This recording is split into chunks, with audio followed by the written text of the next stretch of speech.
สบายดีพ่อแม่พี่น้องมาขายเครื่องเปิดห้าสองชั่วโมงก็ได้ถ่ายเลยครับนี่คืออาหารที่เราจะขายหลายอย่างแก้มแก้เราก็รอถ่ายป้ามานี่จะได้แซ่บๆนะครับ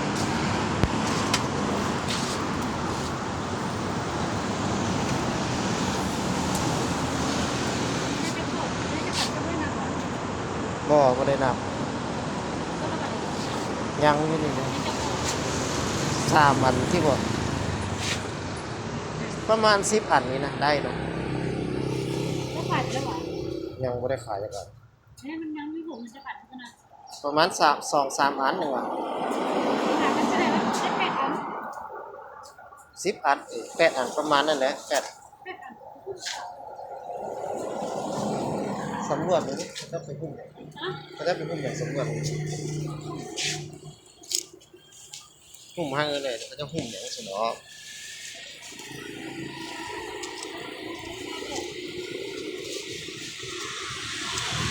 ชื่ออะไรชื่อ60ทำไมจะต่อทำผิดเนี่ยมันแพงเนาะแล้วก็แซ่บด้วยแต่แซ่บแต่มันแพงแซ่บก่อนสีแดงอีกนะมันได้น้อยข้อน้อยผมเอาหล่นเลยมันนั่นนะ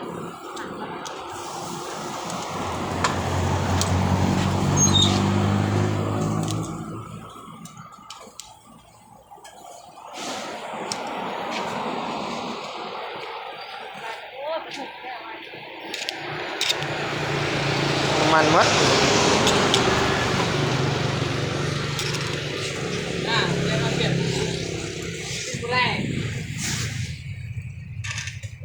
ตีบ่ได้มันน้ำมันมัดวะ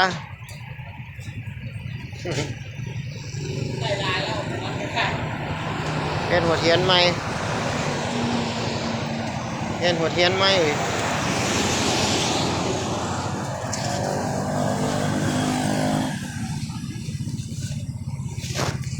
เทียนบอดที่บ่นะ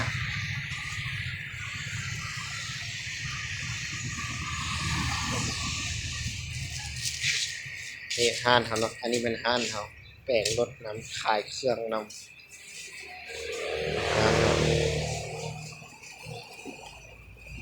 ขายน้ำมันเครื่อง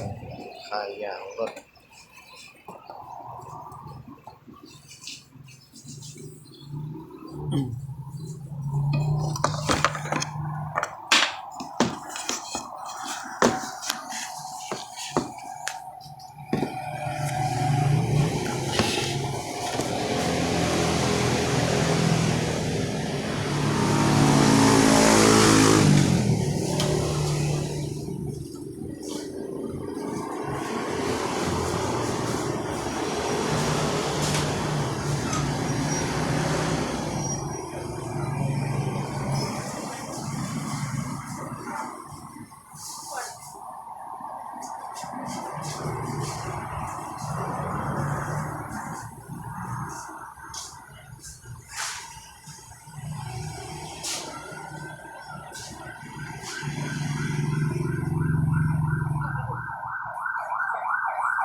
ส่งแล้ว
เกียดน้ำมันเครื่องมันปิดเวลาไม่พอ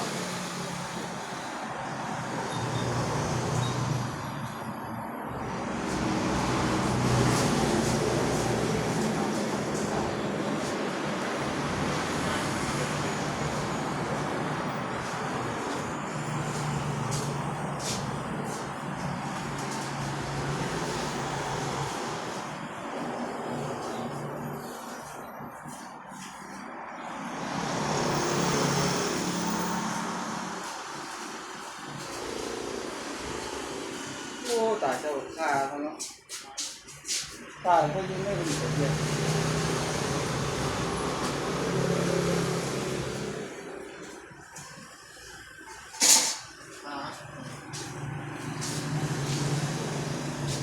โอ้ย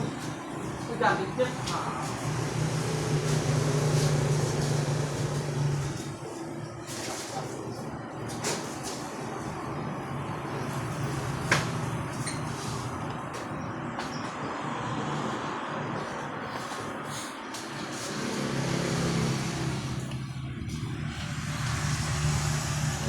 เขาก็เริ่มมาแล้ว